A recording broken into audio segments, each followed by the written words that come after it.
Let's launch. Ladies and gentlemen, good evening. My name is Joe Howard, the president of the Royal Alberta United Services Institute.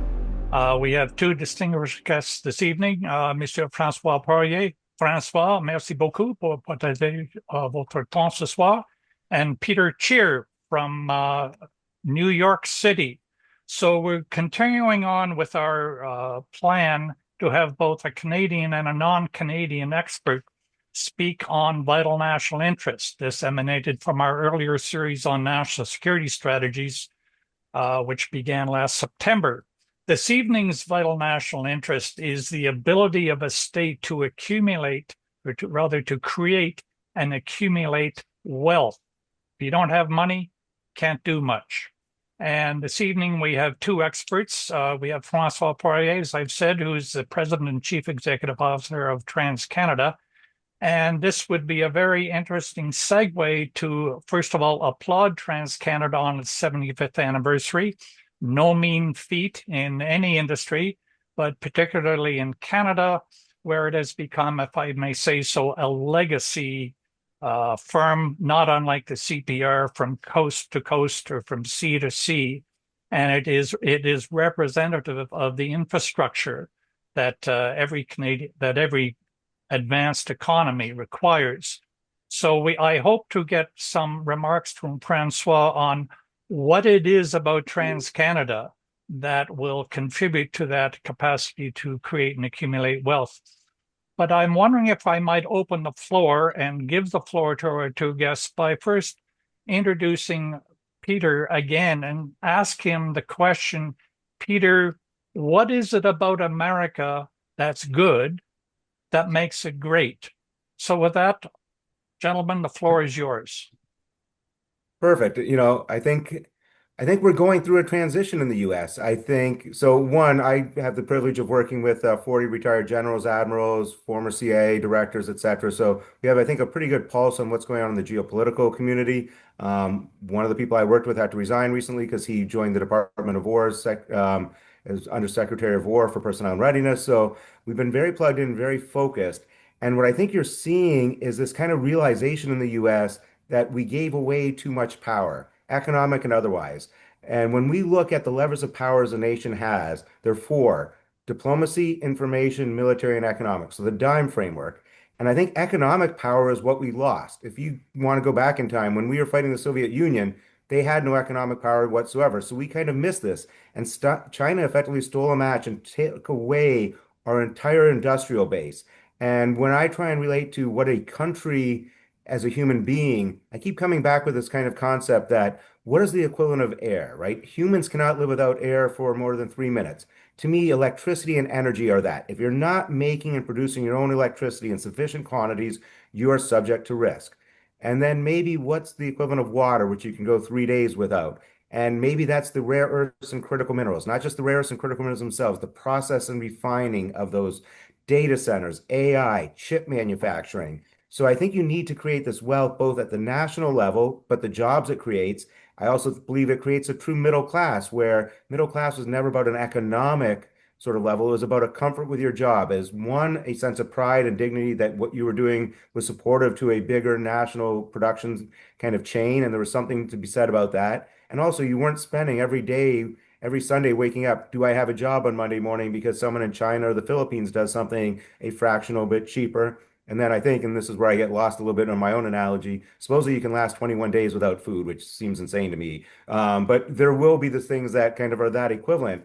So I think when you're thinking about this wealth, it's not just the national wealth itself, it's the wealth that the jobs that create. It's the self-confidence to do things on your own. And I kind of almost think of it as a vertically integrated nation, right? We went away and we are subsourcing everything, and you lost all control. And if you go back to that dime framework, diplomacy, information, military, economic, right now the US is shooting all sorts of missiles, or I guess we have not been for a month or so, but we were shooting very expensive missiles into Iran that required all sorts of components that we are mostly getting from China, who is our biggest friction, right? That's kind of insane. So I think what we're trying to see here is The government kind of jump-started this, but what I'm really seeing now is corporations really embrace it. Corporations are thinking about supply chains from just in time to just in case, saying, what do we need to do this?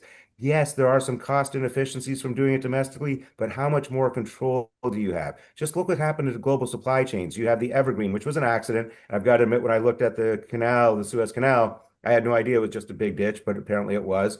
China shut off shipments of COVID. The Houthis were able to, disrupt the Red Sea. We've now seen the Strait of Hormuz. How can you expect to have an economy that thrives, people that thrive, if you're not doing this and you're not harnessing the resources that you can domestically and then working with people? So I think it's not just wealth of the nation. It is, I think, an overall structure of rebuilding something so that you are truly, if you think about ESG, there was this sustainability argument, and I think it was very, you know, high, aspirational, but it was really based on getting so many of the key elements from China. And we're going back. Let's take our foundation, rebuild our foundation, and make sure we're doing things that are important. That will create wealth for the nation. It will create wealth for the people. And I think it will create a much, much better economy and allow you not to be at the mercy of China shutting something off. So you're truly sustainable. You're truly resilient. I think that's where the US is headed. I see US corporations headed there. I see Europe further behind, and unfortunately, I still see Canada a little bit further behind. But I do think this realization's hitting. Thanks, Sorry if I Peter. went on too long. Yes. All right. Abu? Thank you. Appreciate those comments, Peter. Very interesting. I have questions for you. But to begin with, I'd say even before the conflict in the Middle East, we saw for the very first time in more than a decade, each of the three countries in North America, Canada, US, and Mexico, have policy that's very supportive in accelerating the development of energy infrastructure. Now, the reasons for each of the three countries wanting to do that are very different. In Canada, it's not to diversify away from the United States economy, it's to diversify beyond or add customer base in addition to the United States. For Mexico, it's about building the backbone of an industrial economy. They have 37 power plants under development to kickstart their national economy, a heavy reliance on natural gas. They produce about 20% of what their natural gas is required. And then in between the two, you have the United States. And Peter alluded to something that we've coined, the phrase that we've coined in energy circles over the last couple of years, the energy trilemma. And that is, how do you balance affordability, reliability, and sustainability? Well, I don't know what do you call it when you add a fourth thing, but I think there is a fourth element now, and that's national security. And there's a very clear tie between energy might, economic might, military might, and national security. In fact, in January 2025, President Trump invoked a national energy emergency and under the Defense Production Act, which is intended to accelerate the development of energy infrastructure under emergency measures. So a very clear policy initiative to accelerate energy infrastructure development. If you think about it in this way, Canada produces 180% of its annual energy consumption. The United States produces 120% of its energy consumption. Japan, 10%. So imagine what that energy dependence feels like for a country that can't actually fuel its own economic growth, create its own wealth, and build wealth to be able to defend itself. So there's a huge opportunity. So then when you fast forward to what's happened through the Strait of Hormuz, above and beyond what happened with Ukraine and Russia conflict, it's underscored the importance of energy security and diversifying the forms of energy. And now everyone wants North American energy. Everyone in Asia wants North American energy because the transportation path doesn't involve the strait. So it's a confluence of things that are tragic if you're in some parts of the world, but has created an enormous wealth creation opportunity for North America. Unsurprisingly, the US is way ahead of everybody else in prosecuting on that opportunity. And what I've been advocating for, and I sit on the Prime Minister's US Canada Relations Council, is for Canada to pick up the pace and catch up a little bit.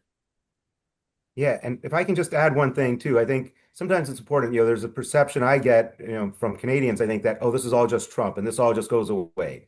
And some of this did start under Trump 1.0. He put some tariffs in place to try and encourage some of this. It was a bit more haphazard, wasn't that well thought out. But what I think people forget is the Biden administration did not take off a single tariff China put on or Trump put on with China. In fact, they added some, particularly they targeted solar because they realized that. Biden created the CHIPS Act. So if you go back to, needing chips to do this, Biden did that. And to me, in the last 2 years, two things have really changed. One was a little bit more under Trump, and that was the negotiations with China exposed the fatal flaw that the U.S. is so dependent on rare earths and critical minerals. And it's one of the few times I've actually ever heard the president correct himself, was he was speaking at Davos. He talked about the need for rare earths and critical minerals, and he pointed out, actually, they're not rare themselves. It's the processing and refining of them. We are working with the Department of Defense, working through some of this. We are seeing some states that very aggressively want to take those businesses on. They want those jobs. They want that. You'll see some of that develop. And then the other part really was the advent of the data centers and AI. All of a sudden, you had corporate America, and corporate America always drives America. They went all in that they needed more and more power, right? You had Bill Gates going from telling everyone to eat bugs to like nuclear is A-OK. But you had this real need to say, if you're going to compete with China on data centers and AI, you better be able to power yourself. And you are seeing this, you don't might not see it in the US as much, but or sorry, in Canada, but it is probably going to be the biggest election issue at the next federal election, or sorry, presidential election. But it's probably going to be a pretty big issue in the midterms. You're starting to see cities and states say, hey, no more data centers. We can't afford the power generation. You're seeing this occur.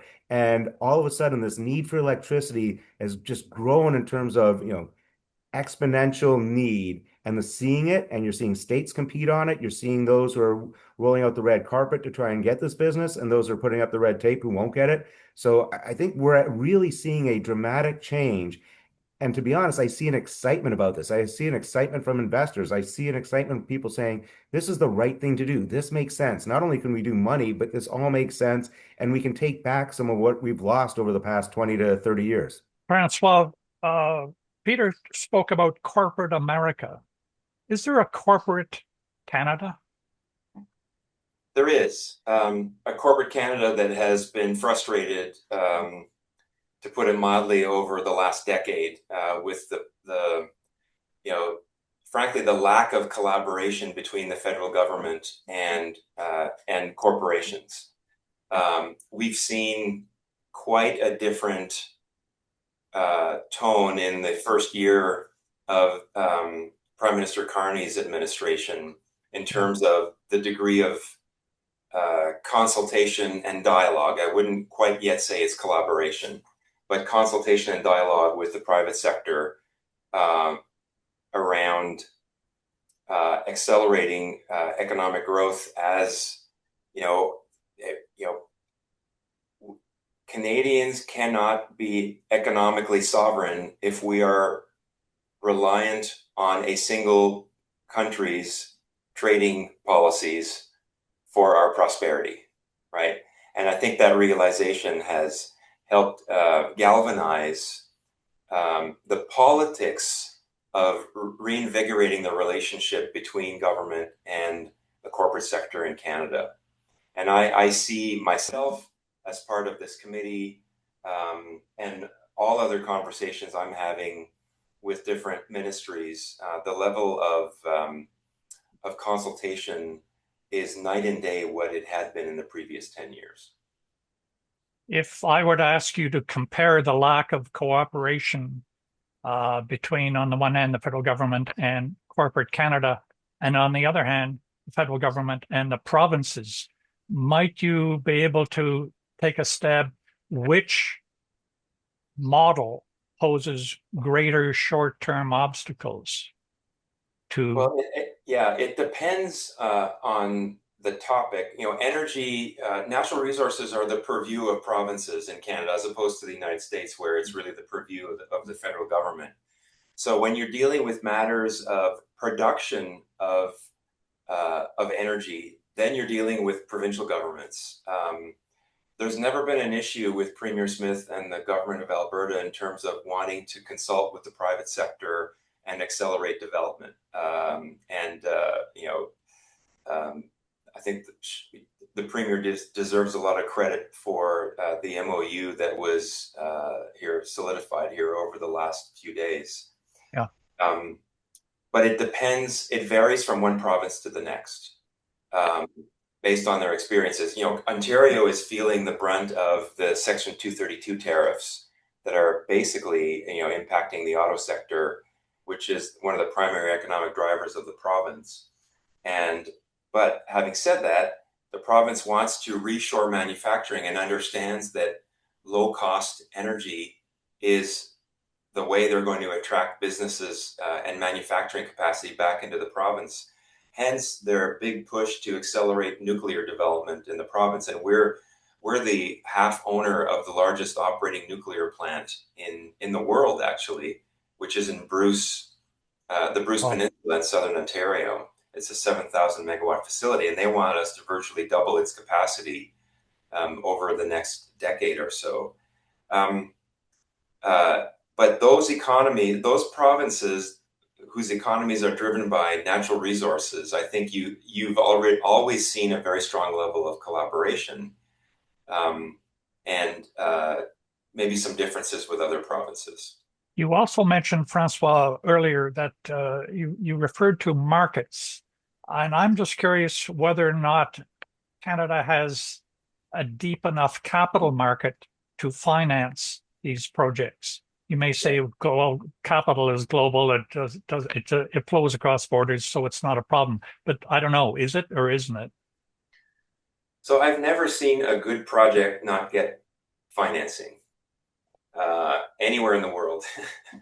So that is not the issue for Canada. The issue for Canada is you need global customers to want to buy what we have to sell.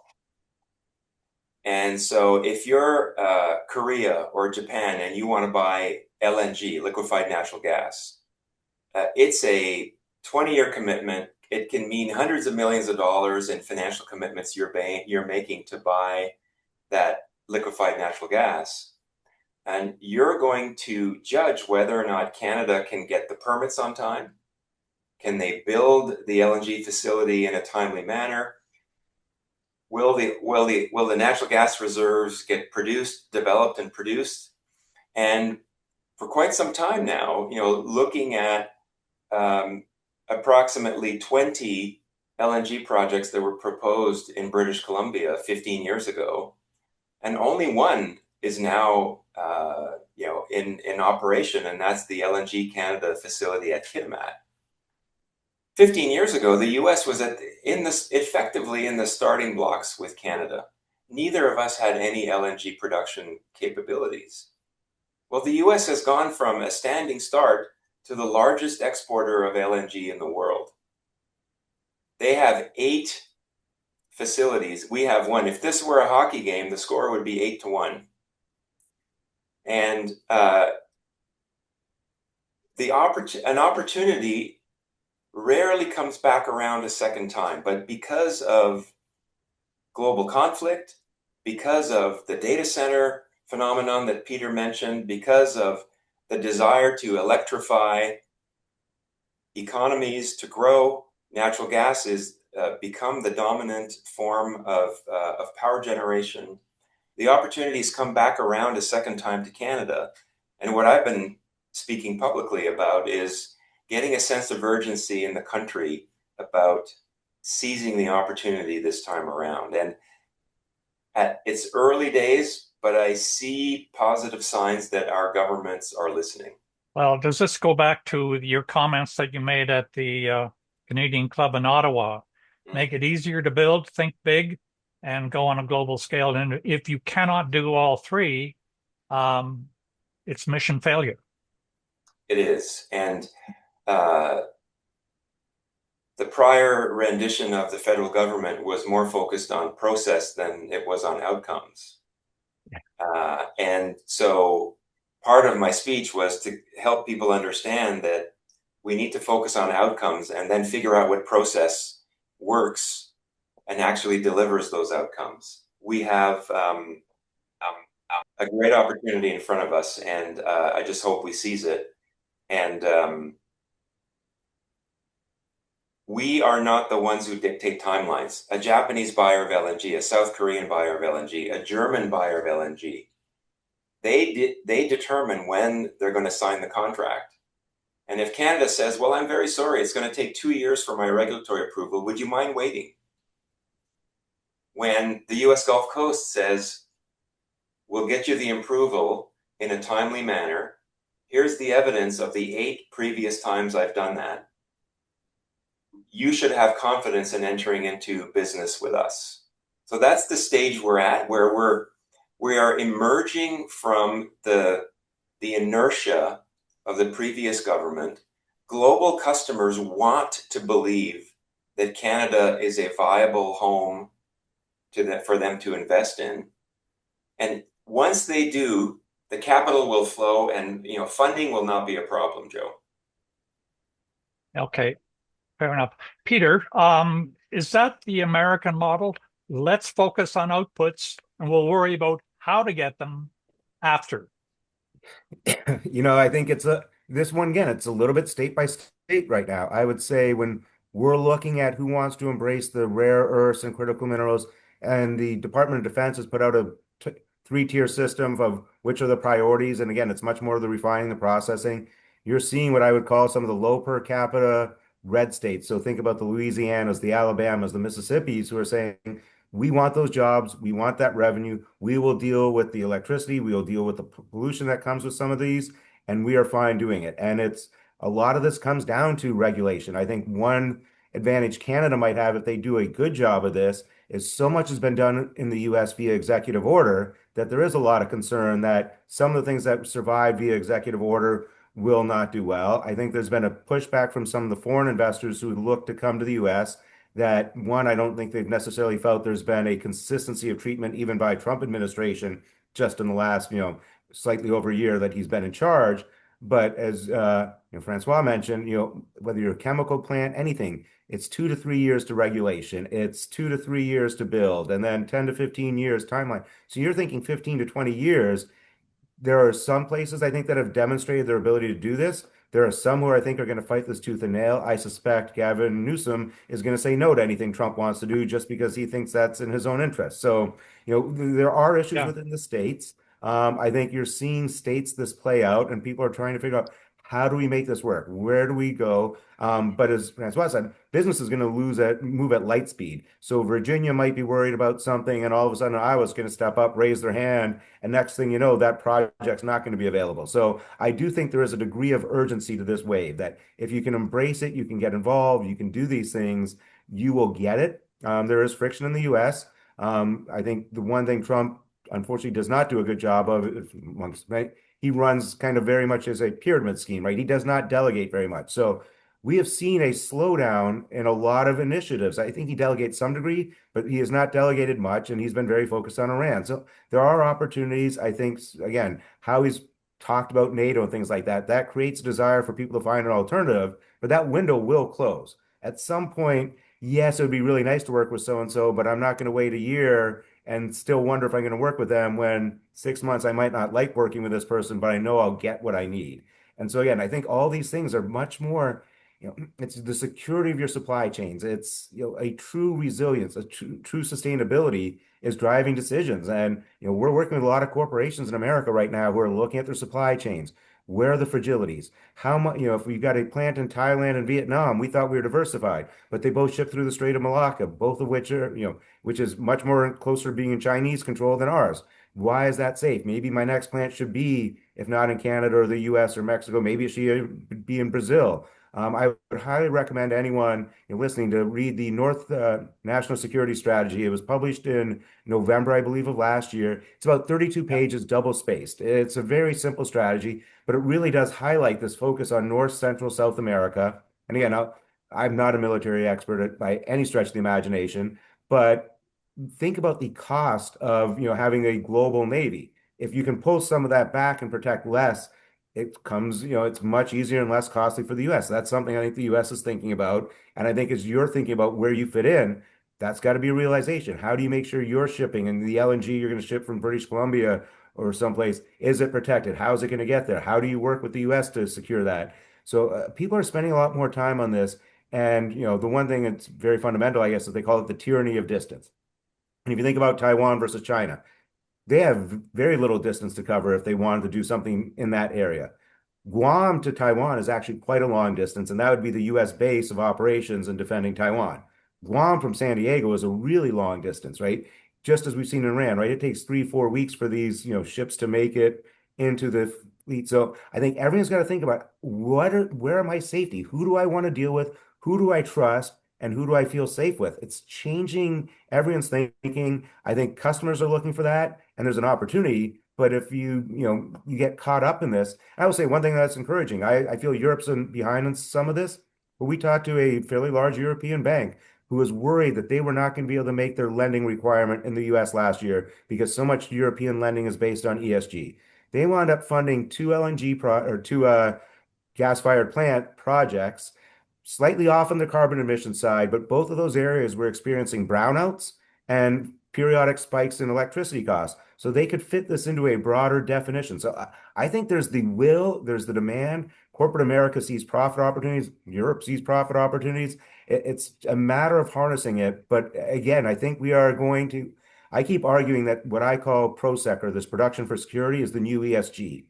6 months ago, people kind of looked at me like I was insane. Now people talk to me. They tell me they're going through their meetings, and the ESG group that had a lot of say a year ago has almost no say in the yes or no on a decision. That's what's happening in the US. That group is kind of losing their control, losing their ability to say no to things that make sense. I don't think it's happening yet in Canada, but those are the sorts of things that are going to have to come back and say, hey, we had 20 years where the global superpower, we had the ability to say and do what we wanted and feel good about ourselves. We don't have that luxury right now. And I would say in the energy space, and maybe Francois would disagree, but the one good thing I can say is if the US wants to build out a lot of energy, China pretty much showed a pretty good plan on how to do it. You build out coal, you build out gas, you build out solar, you build out nuclear, and at some point, 10, 20 years down the road, you will have a baseload that doesn't necessarily require coal. But in the meantime, it does. So I'm not arguing for coal per se, but I think it's got to be an all-in. We've got to take full advantage. We have lots of potential on hydroelectric. There's so many things that can be done, but the projects have to be feasible. And when I'm talking to investors on a lot of these sorts of deals I'm talking about, when you go back 2 years ago, if you're looking at a lot of the green projects, 80% of the questions were the government subsidies, government subsidies, government subsidies.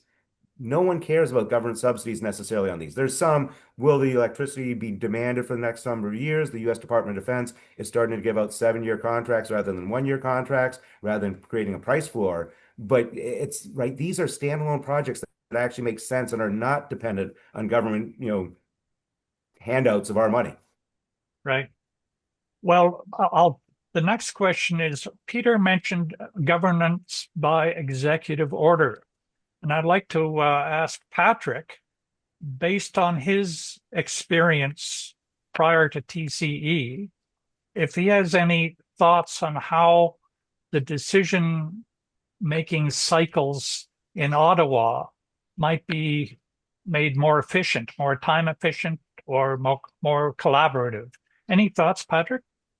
Yeah, thanks for the question, Joe. And I was fortunate enough to spend a number of years working with former Prime Minister Stephen Harper in Ottawa, and got a chance to see the Canadian system from the inside.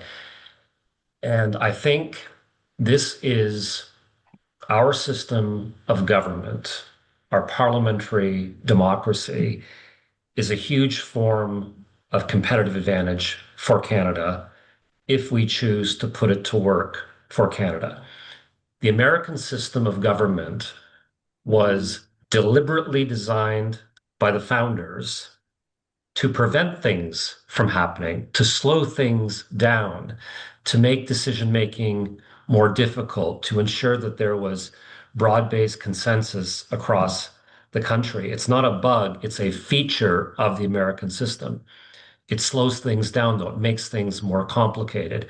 Hence the never-ending, ongoing debate on topics like permitting reform. In Canada, with our system, particularly when a federal government is in a majority position, it has the ability to move forward very, very quickly and actually implement an agenda.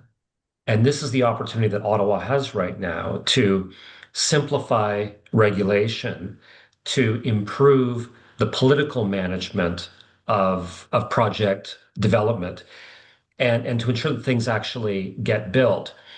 And what I always say when we meet with government officials is everything costs money, but permitting reform is the only free lunch in federal politics.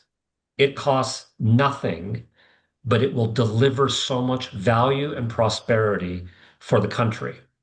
And if Canada can get its head around this and say, this is truly a competitive advantage for our country and we need to embrace it, and we have the ability and we have the system to create an efficient, simple, efficient permitting system that will give Canadian companies and Canadian projects a competitive advantage over the United States. Who has to be the target of that line of thought? Great argument, but who are you going to direct to? Whose minds do you want to change? Corporate Canada or the average guy in Canada? Or where is that thought process? Where should it be directed? I think corporate Canada is firmly on side, and corporate Canada's come a long way in the last few years. For the longest time, corporate Canada's view is to kind of keep your head down, don't speak out, don't be bold in making asks. I think starting with the last election and moving forward, we've seen corporate Canada become much more assertive in making the case for what needs to be done. I think fundamentally it's more of a mindset shift between the federal government, the provincial government, Indigenous communities, where everyone gets their head around this idea that this is true competitive advantage for Canada and that Canada has all the tools at its disposal to make it happen. Well, Francois, are you not on the Business Council of Canada? I am. And I'm on the board of the Business Council. Excuse me. Sorry about that. No problem. Do you see a campaign evolving within corporate Canada to start educating the rank and file of Canadians to pick up on Patrick's theme? Not yet. And I think there's been a movement to educate governments, whether it's federal government or provincial government, and in some cases, municipal governments, around the importance of an efficient regulatory process.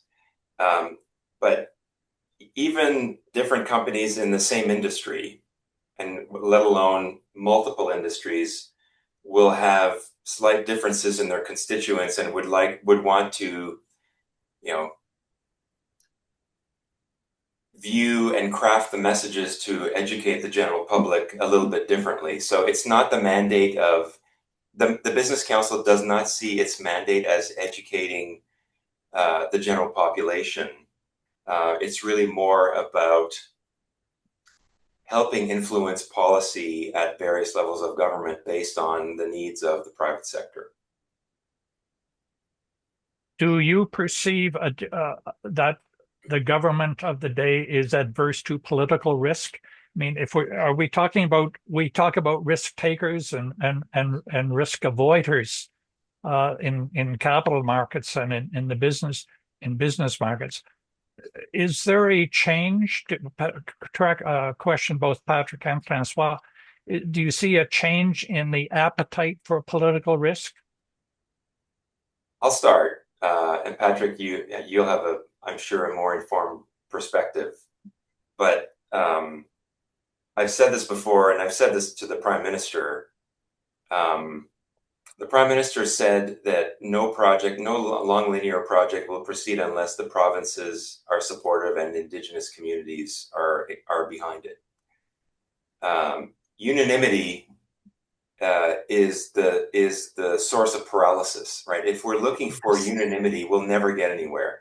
So I think someday there'll be a project that's in the national interest that the Prime Minister and the Canadian government will very badly want to do, that does not have the support of a province or perhaps more than one province, that does not have unanimous support from Indigenous communities. But under the Canadian Constitution, if it's a matter of interprovincial infrastructure, the federal government has decision rights, and the Prime Minister will have to spend political capital and take a political risk in order to move forward. Part of the issue has been everyone waiting for consensus to be achieved. And that's how 15 years later, we're just commissioning our first LNG facility, and the United States has 8 and is the largest exporter in the world. Yeah. Right. What I would add to that is, you mentioned that this year is TC Energy's 75th anniversary. And the company was formed as a company with one major goal, and that was to build the Trans-Canada Pipeline, founded in 1951, approved by Parliament in 1956, built in about 36 months under budget. And over the course of the last few months, as part of our 75th anniversary celebrations, we've been telling the story of that. And there was no major national consensus in favor of the Trans-Canada Pipeline. It was a heated fight in Ottawa. It was a heated fight with several provinces, but there was political will and political conviction on the part of the St. Laurent government, in particular, the Minister of Everything at the time, C.D. Howe, and they spent political capital to get it done. And eventually, everyone came around and celebrated this great piece of national infrastructure. But to Francois's point, if we think that there is this, this magic land out there, this fantasy land of unanimity and consensus where everyone agrees, it doesn't happen. For big decisions and big projects, there's always going to have to be political will with the spending of political capital, and we've shown it. We've shown we've done it before, and we most certainly could do it again. If you were to couch this issue not as a national emergency, not as a national crisis, but if you were to somehow add levels of gravity to this issue in some fashion, would it be an easier sell is too crass a term, but I'll use it because I can't think of another one. Would it be easier to sell it to the community writ large if you were to attach to it a gravity? If we don't do this, we are genuinely in hot water. I think to Francois's point, rarely do opportunities and chances come around a second time. And he hit the nail on the head when he said, if we miss this opportunity, there probably won't be a third time, or we'll be waiting for decades. So this is the moment. I think there is a realization in Ottawa and across many of the provinces. And the public has moved on this issue. Like when we look at polling at the federal level, the provincial level, even at the constituency level, urban districts in Vancouver, suburban Toronto, there has been a significant move in favor of greater infrastructure development. So I think all of the preconditions are there.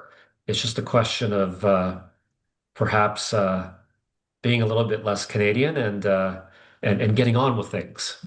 Can I just toss in one thing there? I think maybe it's a little bit different in the US, but I think the US likes to win. So I don't know that saying we're going to lose if we don't do something necessarily works. I think the US likes to talk about winning, and Manhattan Project, all about winning, putting someone on the moon, all about winning. And I think we're starting to see that develop here, that there's this kind of realization that this is going to win. This is going to be a really good thing. And we're talking about it a little bit almost as though we need a pre-war mentality. And we kind of went from a war mentality with the Soviet Union, Cold War mentality, then we had the post-war peace dividend. Everyone got very lazy and assumed everyone was going to be a good actor, everyone was going to behave, and we kind of lost that edge. And I think a pre-war mentality does two things. It creates a sense of urgency, and it creates a bit of shared sacrifice. And I think right now, one of the biggest shared sacrifices that's going to happen in the US is going to be deregulation. That the regulations that were put in place when we had the luxury of being the sole superpower, that's no longer the reality of the world. So let's change those things. But I think it also has to be framed very much as winning. These are going to be the things that make us good. This is going to let us control data centers and AI. Whoever controls data centers and AI wins. And I think that's winning certainly sells in the US, I think, more than defense. Or, that if we don't do this, we'll lose. And I think it's kind of getting people really to point to that opportunity, grab onto it. And again, I think in the US, there's a little bit more luxury. And this is well outside of my normal zone, but you can shop for your regulation, right? Which state is going to give you the best tax deal? Which state is going to deregulate? There's a lot of ability to do that, playing the states off of each other. And I just think that this is already very quickly moving to US capital. That's how they're thinking. Private equity is digging through any sort of mining rights that are in the book somewhere. Hey, why aren't these mines any useful or anything? Like there's an energy, but I think it's much more about winning, not necessarily losing to China. Maybe that's subtle, but I think that's what it takes to motivate the US. And again, we live in a country where 20% of the people automatically love everything Trump says, 20% automatically hate everything he says, and 60% of the people have trouble getting information to make an informed decision. But these things are gaining momentum. And again, so much of it's being driven by the capitalist. And let's go back to just this past week. I was a little bit disappointed with how the trade delegation did with the Beijing, but they made a pit stop in Alaska to pick up Jensen Huang, right? Like there is a urgency about chips. Tim Cook was on that. There is this need to do these things and be good at it. What I found interesting is China doesn't want the H200 chips because I think China has their own set of urgency to get better at chips quicker than we get better at rare earths and critical minerals. So there is that competition. But I think that's what people are starting to understand. There's going to be people who fight it, people who super embrace it, but I think more and more people are falling into, yeah, this is good. Right. Thank you, Peter. Oh, If I Francois. may, Joe, just to add to Peter's point about competitiveness and the desire to win. TC Energy is actually larger now in the United States than in Canada, and that happened 2 or 3 years ago. And we're actually growing faster in the United States than we are in Canada as well, which means that the gap, unless something changes, the gap is going to widen. Now, why is that? I have a very different experience when I go to Capitol Hill to meet with senators and congressmen and members of the cabinet as I do when I go to Ottawa. It's very different. It is about what can I do? What are the carrots? What are the incentives I can offer you to come invest in my state or in my region or in my industry? In Canada, it is much more a stick approach as opposed to carrots. It's sticks where, okay, if you're going to invest, you must abide by rules A, B, C, D, and E. And it is not the culture of government and its relationship with business in Canada is fundamentally different than it is in the United States. And so it's my job is to maximize value for my shareholders, and that's to invest my capital where I will earn the highest risk-adjusted return. Well, over the last 3 to 5 years, it hasn't even been close. It's been overwhelmingly in the United States. And part of my public speaking in Canada around, folks, let's wake up, is because I want to see more balance in my portfolio. I'm a proud Canadian. I want to invest the company's capital in Canada, and then the opportunity is there. All right. That ends the 45 minutes. We could go on a lot longer. Quentin, the floor is yours. Questions, please. Thanks, Joe. Peter and Francois and Patrick, great discussion. I'm really impressed by the depth of knowledge and the details that are coming out here. And I like the way that Peter framed it as a dime issue, and that idea of the triad becoming a quad, reliability, affordability, sustainability, and now we work in national security, which may end up solving some of the issues we're having here in Canada. Because I completely agree with you, Francois, that Canadian industry is horribly risk adverse. Canadian investors are horribly risk adverse, and that's going to bite us in the long run. With that said, I'm going to turn the floor over to Kirill, who has a question really regarding the decline, or sorry, well, let's talk about it. We'll go right to what he's talking about. The Dutch disease. Are we too dependent on resource-based exports? Kirill, over to you. Yeah, actually, my question about this structure of the Canadian economy. So, do you think there could be a real threat for Canada if we go this resource-oriented export, and how it can be mitigated? You think like a feasible way? Yeah, so. Because we had like a great technology product like BlackBerry one time, and now we don't. So what do you think?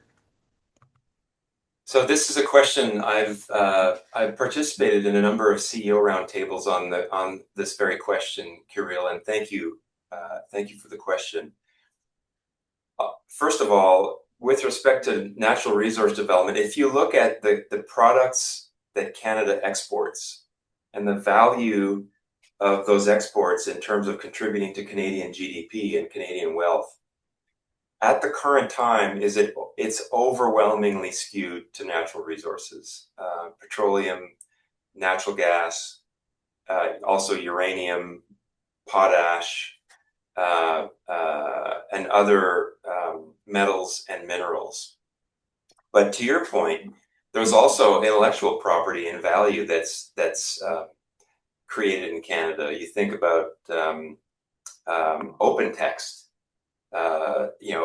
And the issue is for companies, particularly in the tech sector, who have been developed some great innovations, is there isn't very much equity capital to invest in those companies once they get through the initial round of funding. Let's say $20 to $40 million of funding, and once they get going and they build momentum and they're looking to raise $100 or $200 million of funds, they inevitably end up going to a U.S. investor base it's got more depth and it's got more experience in taking on those kinds of risks. I mean, if you think about it, you're a U.S.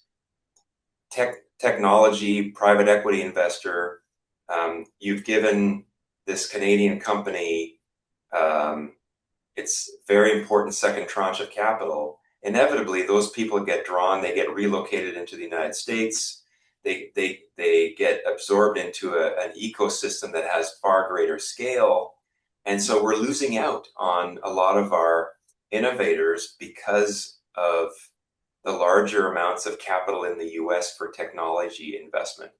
I was very proud to see Dave Mackay, the CEO of RBC, who's part of the circle I'm involved with, talking and thinking about some of these issues, very recently invest or devote $1 billion of RBC capital to invest in Canadian technology companies to try and keep the talent at home and keep the intellectual property at home as well. But it's a real issue, and I very much appreciate the question. Thank you. And the way to mitigate this is possible, or it's just like weather? Well, I think and the government can play a certain role in this. The financial services sector, banks and life insurance companies, they are large investors of capital themselves, is to simply grow the pool of capital that's available in Canada to invest in Canadian technology companies and in innovation. That'll take some time, but I would say there's a much greater and higher awareness of it now than there was a decade ago, but that'll simply take some time. And Peter or Patrick, I don't know if you have anything you'd like to add to this one. Thank you. Francois, Kirill, does that answer your question? Yeah, more or less. Thank you. Okay, thanks, Francois. It's a great point because obviously the American economy is 10 times the size of the Canadian economy. So the pockets are deeper. But it's a real challenge as to how we keep talent in Canada. And I'll go back to that national security issue. I mean, maybe it's a national security policy or a national security reason why we need to keep our talent in Canada. I'm going to shift now to Stuart Campbell. He's got a question that's going to go into a bit more specifics. So, Stuart, I will hand you the floor.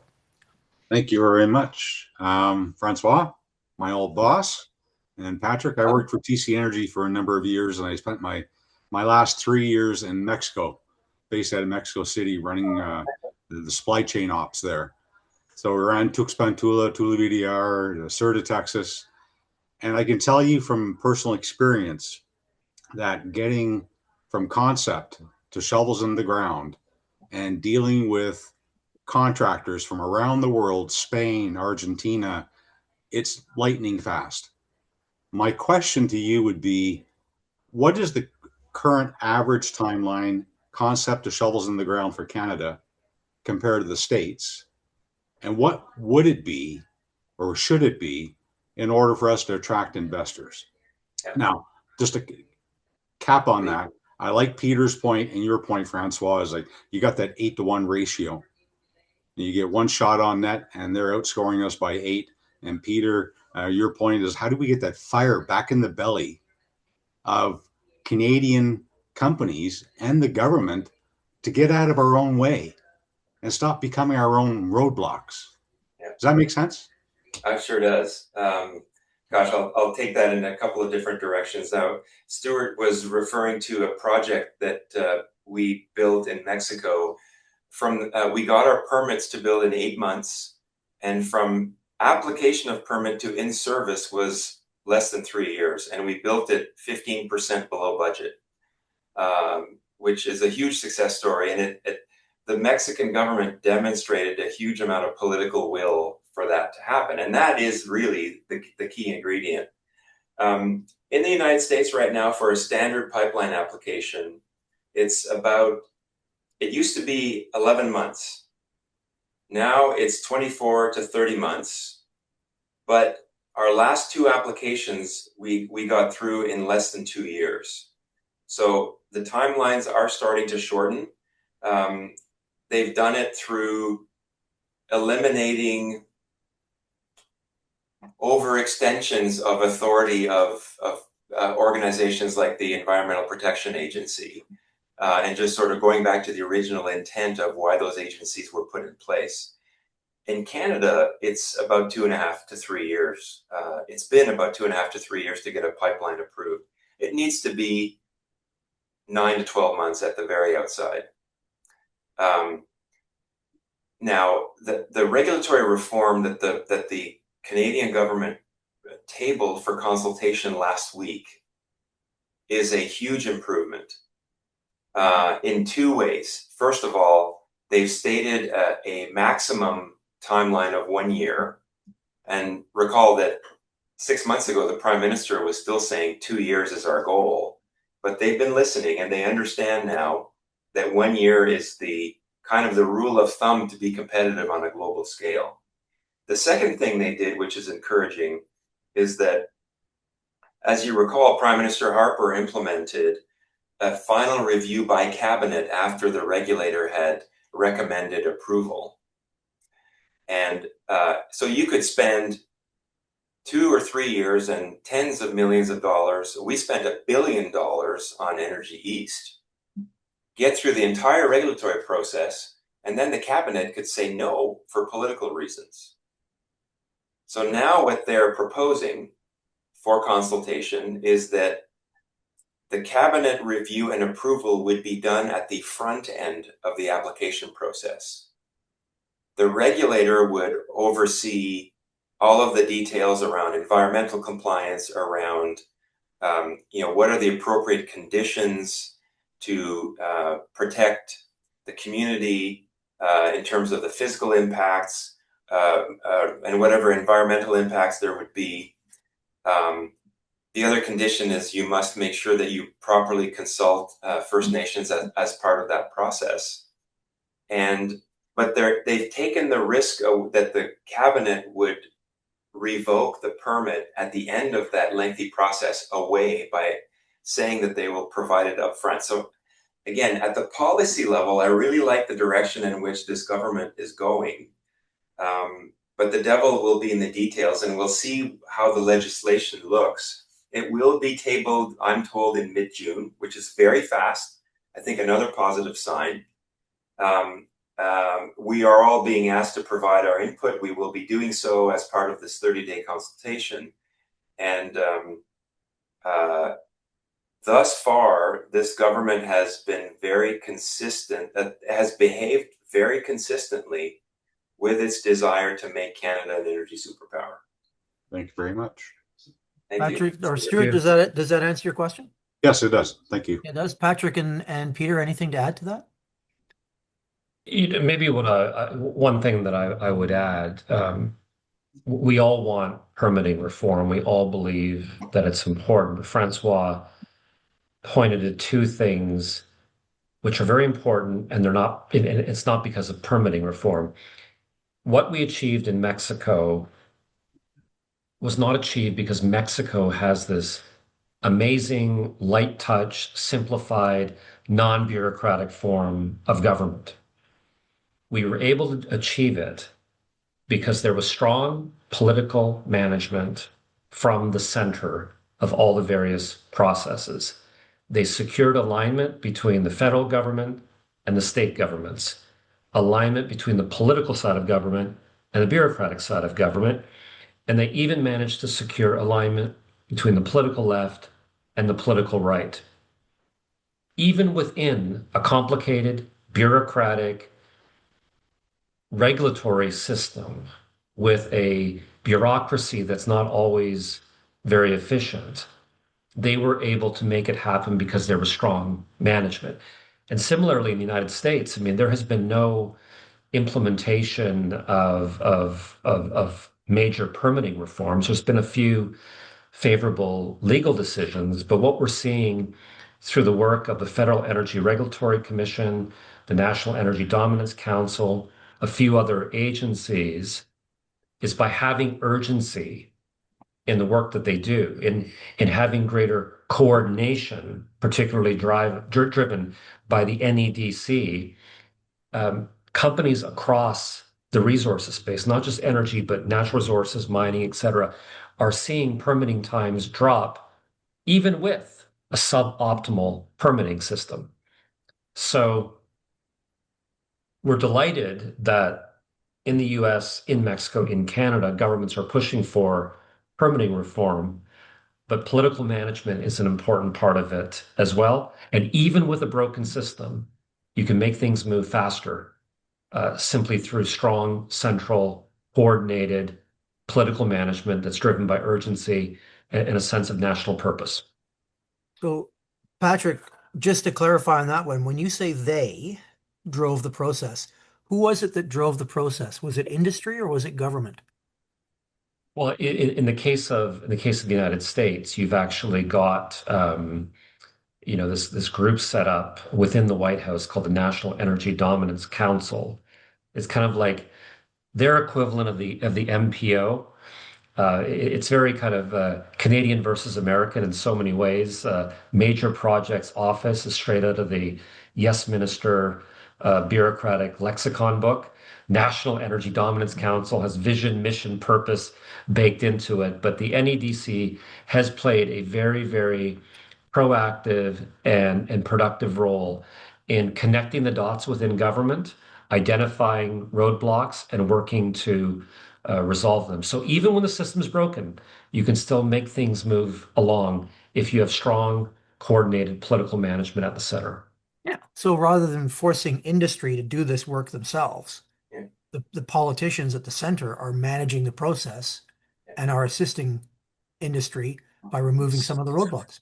Yes. And in the case of Mexico, Quentin, it's the same answer. It was President Sheinbaum and Luz Helena Gonzalez, the Minister of Energy, and of course her predecessor, President Lopez Obrador, who drove that process. So it was politically driven by politicians. Yes. Yeah. Peter, anything to add to that? Sorry, I'll probably say something that's even more crazy than I would otherwise. But if I keep coming back to this analogy, what does it take a human, what's 3 minutes without air, 3 hours without water, right? Those sorts of things.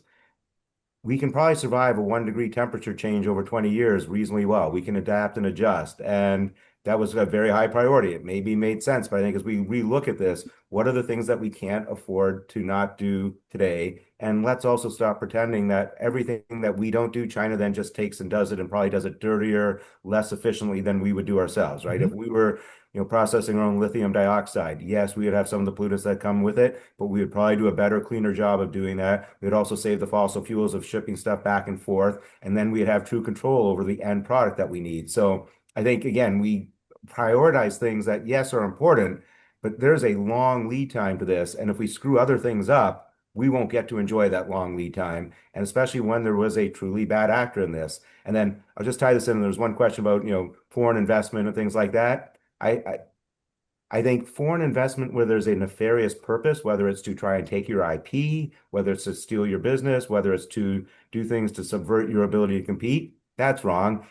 Flip side to that is I think there should be foreign investment. There should be cooperation. This is not going to be every country by themselves. There will be X amount that you do yourself, Y you do with your close allies, friends, neighbors, and Z that you can always buy or Z or Z on the open market. But and again, I think this is one thing that the president gets a bit wrong. Obviously, TC Energy just talked about this today, right? You're now slightly bigger than the US, but you have Canada, you have Mexico. Take a company like Microsoft, Apple, right? Global constituents. Microsoft is now facing the first little attack where French government agencies are not supposed to be using Microsoft products, I think, in 2027. They're supposed to use Visio, which is, a domestic private company. So you're starting to see this backlash that comes, and everyone's trying to do that. Then even I was in Birmingham, Alabama not too long ago. They love their car company, absolutely love their car company. They're so proud of their car company. It's Mercedes. They don't really care that it's a German owned. The jobs are there, the steel's being made there, a lot of the steel is being, a lot of the construction, the marketing, it's part of the fabric of their life. So I think if you're working with good countries with rules and good agents and actors in those companies, I don't think we have to get too worried about the national security element. And maybe that's coming from the US perspective where we're so big. The mistake every company made in the US for 10 years was assuming China wasn't going to take their IP and that China was eventually going to let them open the markets to them. It never happened, I think, practically for any single company, maybe Tesla, maybe McDonald's, maybe Starbucks. But away from that, people finally stopped doing business, and that was kind of the pullback, right? And so I think this is all going to go ebbs and flows, and maybe right now some of what Trump says and how he goes about it's pretty extreme. I think we're going to settle into some sort of medium. But again, when I talk to investors a lot, it's ooh, will everyone in the world sell U.S. stocks? Like, no, that's physically impossible because if you want to own tech, you better own U.S. stocks. 40% of US company earnings come from overseas. So it's kind of a misnomer to call US companies US per se. We're mostly global in nature. And the same is true of all the bigger components in any European index and Canadian. And it's big global companies. They're all trying to figure it out. So I'm not overly worried about national security so long as there's not a nefarious sort of aspect to it. Okay. Excellent. Okay, we're at the top of the hour. I just want to check in and see if you guys are comfortable continuing. We have 4 more questions on the board. So can we push on? Yeah. Sure. Okay, I'm going to pass the floor to Basir. He has 2 questions that actually segue quite well off what Peter just talked about with reference to security issues. So Basir, away you go. Thank you very much, Quentin. I'll go. My first question goes to Francois, and hello, Peter. On 9/11, you were also the financial warriors because I took a year before 9/11. I took the first ever course that was offered in counterterrorism. So my question is really centering around securitization, counterterrorism, national sovereignty, and so obviously 9/11 wasn't just a terrorist attack, but it was practically aimed, as you are far more expert, on obviously destroying the U.S. dollar system and switching back to gold and oil, or countries who have gold and oil would have been much, much richer. So perhaps getting the Canadian perspective of what transpired on 9/11, these days things are a lot more cataclysmic, and sorry about my voice, I'm recovering from flu, are a lot more dangerous, and so a lot more threats, fragilities have become more pervasive. So, as the NATO foreign ministers meeting is going to take place in several hours here in my sphere, what would be some of the things you would suggest, Francois, on how to strengthen national economy as and on in part of national strength, and as Stuart put it, getting back the fire in the belly? Thank you. Thanks for that question. Gosh, we could do an hour on that on its own. Incidentally, I lived and worked in New York City on 9/11, and I was on a plane. I had just departed LaGuardia Airport 15 minutes before the first plane hit, and lost members of my community in 9/11. So that day is burned and seared into my memory forever. And in some respects, North America lost some of its innocence on that day. We've been more focused on national security, I think for the first time since the Second World War. I'll speak to it from an infrastructure standpoint, and then I'll speak to it from a fire in the belly standpoint. Infrastructure, energy and financial infrastructure. I happen to co-chair the National Security Committee of the Business Council of Canada. And the members of the committee are predominantly energy infrastructure companies and the banks and insurance companies, because those are the two types of infrastructure that I think would be targeted in a cyber attack. And one of the things that the current global conflicts have underscored for the Canadian government, for CSIS, and for other security-minded organizations in Canada is, relatively speaking, how underprepared we are from a cybersecurity standpoint, an intelligence gathering standpoint, intelligence sharing. And now, of course, we have new laws in Canada as of last year. The government has more degrees of freedom in sharing information with the private sector than it has in the past. And so all of that infrastructure is starting to get built for intelligence sharing and sharing of best practices.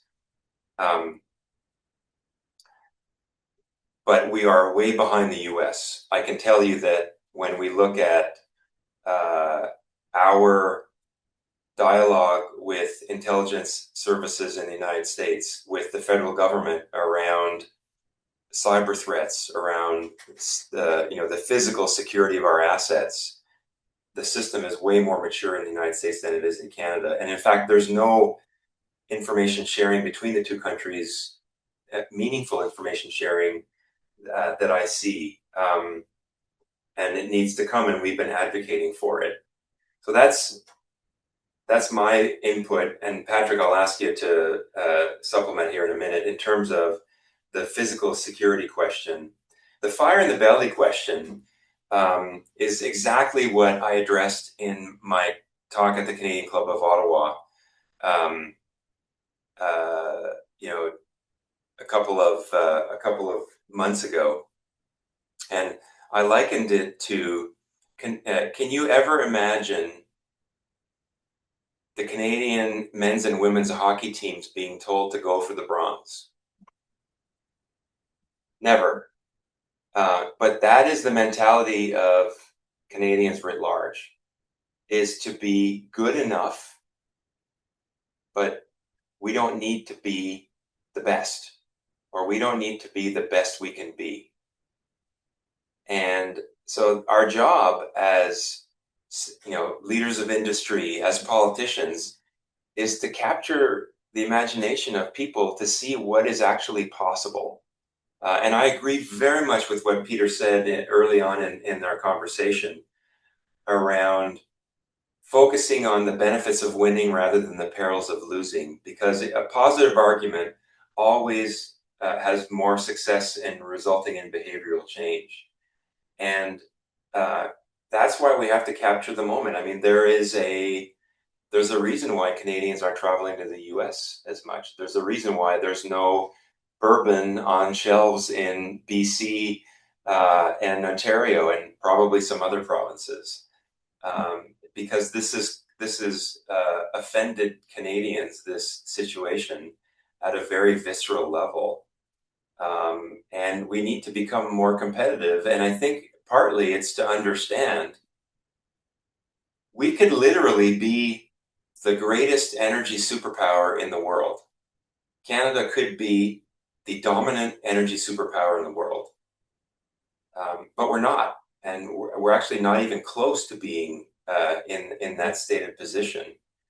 And part of it is this mentality of being good enough is good enough. I remember the Own the Podium campaign before the 2010 Winter Olympics. Some were saying, is it really appropriate for Canadians to say out loud, we want to own the podium? You mean win gold? Well, guess what? We went from 9 gold medals in the 2006 games to 29 medals. We actually won the 2010 games. And that was by strategically focusing on an outcome, win the games, and then allocating our capital, meaning our development dollars for athletes, to those who actually were competitive in their various disciplines. So a winning mentality, we've actually demonstrated our ability to behave in that fashion as a nation. We just need to do it more broadly. And I probably prattled on for too long. It's such an important question. Patrick or Peter, is there anything you want to add to that? Sure. I'll just say, I think when we're thinking national security, data centers, AI, space, like those are kind of the future. And that's one of the reasons I think there is such a degree of urgency, right? If we are behind on data centers and AI and we let China get, there was the leak about the Mythos, I guess, that had the cyber. I think that was purposely leaked so that, again, it would kind of intensify. That was the stick part of this, but like we need to be ahead of China and Iran and these bad actors. North Korea makes billions and billions of dollars a year through cyber type of attacks. So I think you're seeing that. And I see cyber and AI as kind of more the defensive part of that. And space is kind of the positive argument, right? There's no coincidence, right? SpaceX is about to launch. Like that's capturing people's imaginations. And it's also another area where we've been very, largely blasé about it. Like we kind of view the world as like, oh, everyone should see space. It looks beautiful from up there. It's like everyone's going to be friendly up there. China doesn't view the space that way. Russia doesn't view the space that way. And it's become completely wedded to our infrastructure, right? It's GPS. It's, the U.S. Naval Academy, I think 4 years ago, had to start teaching celestial navigation again. Why? Because they actually started being afraid what happens if the GPS gets taken out. So that is where this is all moving. And that's kind of the space race. All those things are kind of going on. I think it's exciting. And I think there's that huge opportunity. Some of it's going to be challenging. Some of it's going to have, problems. But again, that's the sort of thing I think you can see kind of people getting that momentum, and whether we put someone on the moon or not anytime soon, who knows? But I do think those are the sorts of things that there's a realization, there's spending, and the government's driving some of the U.S. capitals coming along and doing the same. So I see that as part and parcel of national security, which again, if you're kind of in that pyramid, electricity generation is right behind that. It's like none of those exist without electricity generation. So maybe electricity generation has to be first, but I think that's the framework that's just developing. Let's think about the things that we need to be secure, and there's no getting away from, energy at this point. But it's all these things, chips, like it's a little bit scary if you think about just how important NVIDIA is to the US market. NVIDIA makes very few of their own chips, and most of the chips that are made for them are still made in Taiwan, which is much closer contact to China and can be threatened via shipping, all sorts of various, gray zone type tactics. That was a fear. And again, Biden saw this. Biden took steps to this. So this is not occurring. And the one thing I do take a degree of comfort when not to a lot of our, retired generals, admirals, there is a belief and a conviction that national security at the U.S., the politicians get to pick and to serve on national. They have spent time there. They are very smart. They are bipartisan, and they seem to be good at putting country first. So we don't hear much about national security. It's partly because that is not up for debate, right? There are certain things that remain sacrosanct and kind of above the party fray. And I think that still goes on. Some things kind of leak into that a little bit, but there is kind of a governing kind of body within the US that steers the course, I think, on some of those things fairly effectively. That's something I have not been personally involved with, but the generals and admirals who testify in front of Congress and things like that, who've served in various capacities, they have a fairly good comfort on that, which I take some assurance in. I would just conclude on this point by saying that we are seeing that there's a growing appreciation for the critical connection between civilian infrastructure, especially energy infrastructure, and military infrastructure.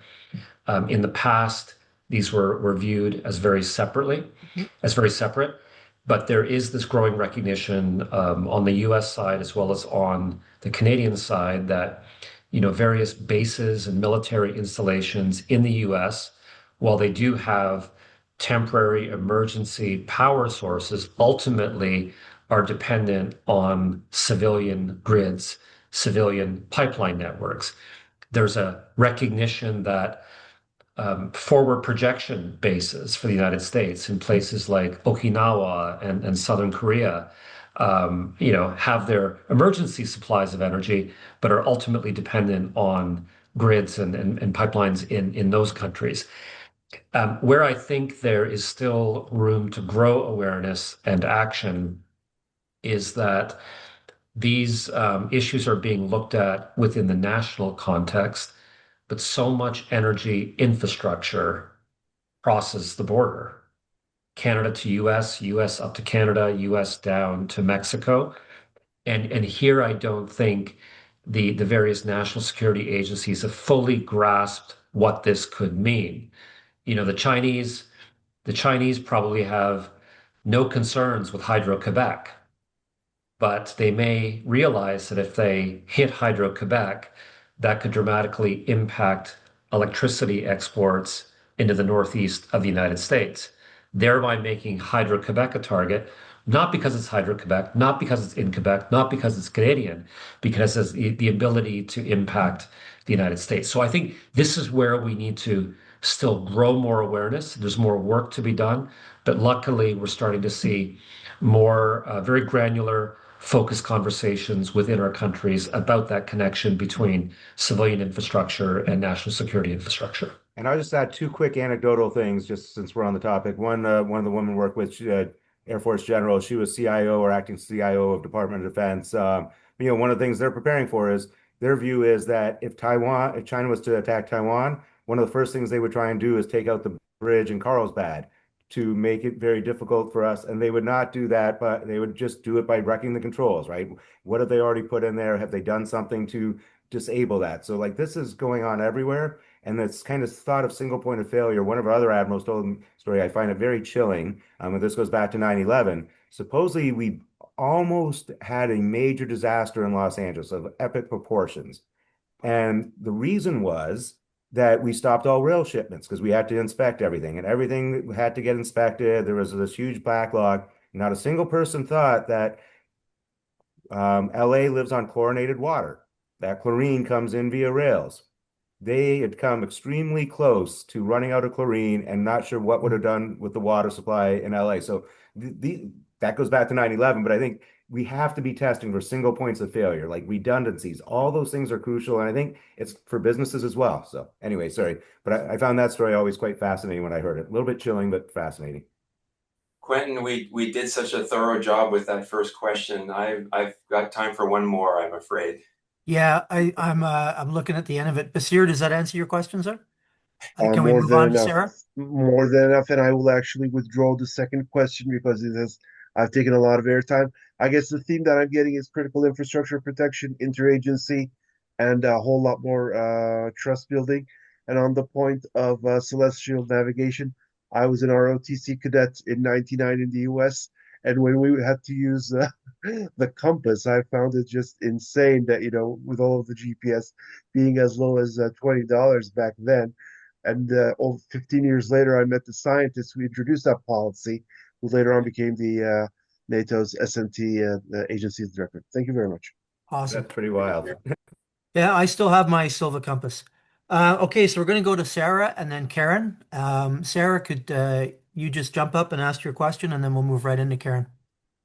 Yeah, thanks. It's already been talked about a lot of what I sort of put in the question, and I know we're sort of running low on time, so no worries about answering it too much. But just thinking about sort of the demand for AI infrastructure, energy needs, and some of the regulatory barriers to that. And I guess I'm asking mostly in Canada, but probably applies in the US as well. And then some of the risks there, like interesting to hear that people are pushing back, communities are pushing back on the noise, the energy use, the water use, and then the risk of falling behind, what that means for us, knowing that China can just enforce whatever they want on the population. And I guess the other risk I think about is that if we're overestimating AI use in terms of overbuilding, making things that we don't need, not using AI, or AI just sort of fits in under the surface without being, the demand isn't there, or that people push back on it. We're already seeing it flow through our job sector with a reduction in jobs or different tasks for people. So just, yeah, curious your thoughts on those risks, and then specifically maybe impacts on your areas of energy business. So I'll start, and Patrick, you may want to talk about some of the mindset we see in the opposition to data centers and sort of the roots behind that, because I thought that was very interesting. I would say in Canada, I'm watching, Sarah, the LNG movie replay itself on the data center side as it relates to Canada's speed of movement or lack thereof relative to the United States. It's very frustrating to watch. It's moving far too slowly. The Prime Minister has expressed a view that he would like to have a sovereign cloud in Canada, meaning that the entirety of the infrastructure, even the data centers and the data center owners, are Canadian, at least for what's sensitive national security related information. We're not moving nearly fast enough. Part of it is we don't have a data center ecosystem like they already exist in the United States. We have to build it from scratch. There's already 3,500 data centers in operation in the US. There are 600 under development. They're massively upscaling. They're all going to be 10 times the size of the previous ones. And this is where in Canada, there's a critical role for government to play in getting a data center industry going, if the will is there to get it there. I think data center hyperscalers are going to figure out a way to consume far less energy than they need today to develop their data centers. It is the long pole in the tent. It's the biggest obstacle to them being able to advance their strategies.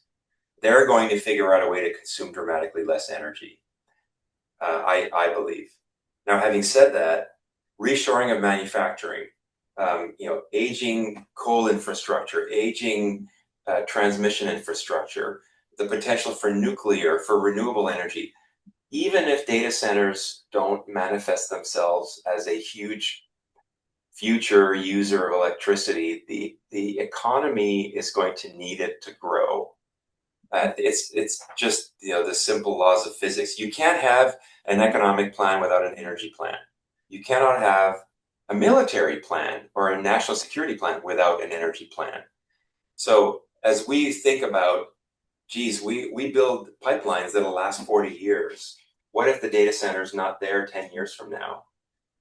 The way we think about it is there will be other needs for electricity that will replace data centers if they fall away. So that is a simple way to think about it. But Patrick, if you can talk about the mindset that we've seen in terms of opposition. Sarah, that was a great question. In fact, you basically delivered the script of the remarks I'm going to make in DC in a couple of weeks at a global energy event. So what we're seeing here on data centers is last year, when citizen opposition began to manifest itself, it was mostly about power prices.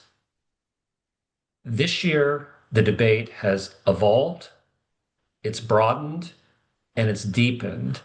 And in speaking to a couple of pollsters about this, folks that have been out speaking to people through focus groups and whatnot, it's that the data center is becoming the target for all AI-related anxieties. The thing with generative AI and large language models, you can't see them, you can't touch them, but you can see the data center. It's big, it's physical, and it's in your community. And if you're concerned about power prices, that anger gets targeted at the data center. If you're concerned about white collar job losses due to AI, the target is the data center. Ditto for water, ditto for concerns about misinformation and disinformation online, ditto for concerns about the impact of AI on cybersecurity and fraud related concerns. So the data centers are becoming this target. And, unfortunately, big tech doesn't have a lot of experience dealing with small communities, landowners, homeowners, right? They've been operating in their own space. And this is an area where we've been trying to interact more with technology companies because one of the benefits that we have as owners and operators of large linear infrastructure is we build assets for the long term. We establish relationships with our communities. We have active community engagement programs, community investment programs. And I think there's some lessons that big tech can learn from the energy infrastructure industry on this. But you are spot on with your question. And this is going to be a big issue moving forward. Sarah, does that answer the question? Yeah, good. Peter, anything to add to that? Yeah, no, just pretty brief. I think, yeah, the technology is evolving. People are trying to figure this out. We're talking to a lot of the hyperscalers. I think they're trying to do a better job of figuring out what's low latency versus high latency requirements. So the low latency, I think you're going to see some of this move the way the Bitcoin mining did, where there's certain projects that just can move closer and closer to the energy. I could see a world where you see it look a little bit like the oil rig, where you get shipped to the middle of nowhere, you work on the data center for your 3 week shift and then come out because the data centers themselves actually employ relatively few people.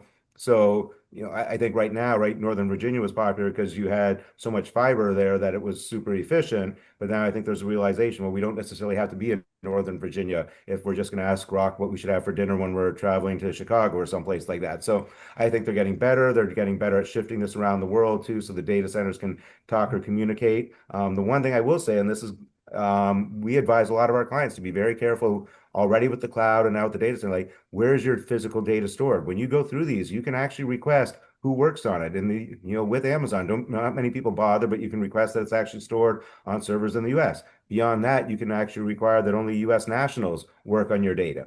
And people kind of ignore that. And tell you what, right now, I think the dreams of the Middle East becoming the data center capital of the world are put on hold as people are very scared what happens there, depending on how the piece looks like. So, there is a physical security to this, and there's going to be a trust element to it, and having that physical is around. But, I think Patrick's right. All this stuff's going to move, and I do think there's not a chance that this looks a little bit like the fiber industry, where Global Crossing, they all went bankrupt. They built out too much fiber, and yet almost all that fiber got used a few years later. So this build-out's occurring. People are going to try and keep coming up with new chips and technologies. I suspect the total market cap of all these things will be bigger than they are today. It won't necessarily be the same companies. I'll never forget 2000, Michael Milken speaking to us, and he talks about 1975. This is before the tech bubble blew up. This is heart of the tech bubble. He's like, analysts at Merrill Lynch, 1975, put buy tech stocks, right? And everyone like, oh my gosh, that guy might be a genius or whatever. Almost none of the top 10 tech stocks from 1975 made it to 2000. It was DEC, digital equipment. IBM was kind of there, Wang computer. So these things do evolve. So I think there's probably opportunities in who replaces some of the behemoths or who gets bought by them. Because I do think it will evolve, and it's evolving rapidly on the energy side, on the water usage side. And again, that's part of the creativity that I think goes on. And that's the one huge advantage I think the US certainly has vis-a-vis China, where they will have marching orders and they will beat to a drum, and no one will want to tell the boss that their plan isn't working. Whereas here, you're going to have hundreds of people each trying to figure out their own way because they're trying to get rich. And that, I think, has been the competitive advantage. and will continue to be. Embrace the chaos. Okay, we're at the bottom of the hour, and Patrick and Francois, Peter, thank you very much for your time. Karen is going to withdraw her question because it's pretty well been covered in the discussion, and I'm going to pass back to Joe Howard right now. Thank you very much, Quentin. The takeaway from this is that we have infrastructure which needs to be protected through models of national security. This is a great segue to RAUSI's next presentation, but change the model. Think about international waters as infrastructure, and think of freedom of navigation for those LNG tankers. So I am trying very hard to get Chief of Naval Operations of the U.S. Navy and Norway to come and talk about how to protect shipments over the Northern Corridor, place the Northwest Passage. Great topic, and all this for another day. So I hope that everybody here this evening will show up once I nail down those two speakers. In the meantime, Francois and Patrick, merci beaucoup pour ton ce soir. Peter, thank you very much for staying up late. And this adjourns the meeting for today. Have a good one. Thank you very much. Thank you.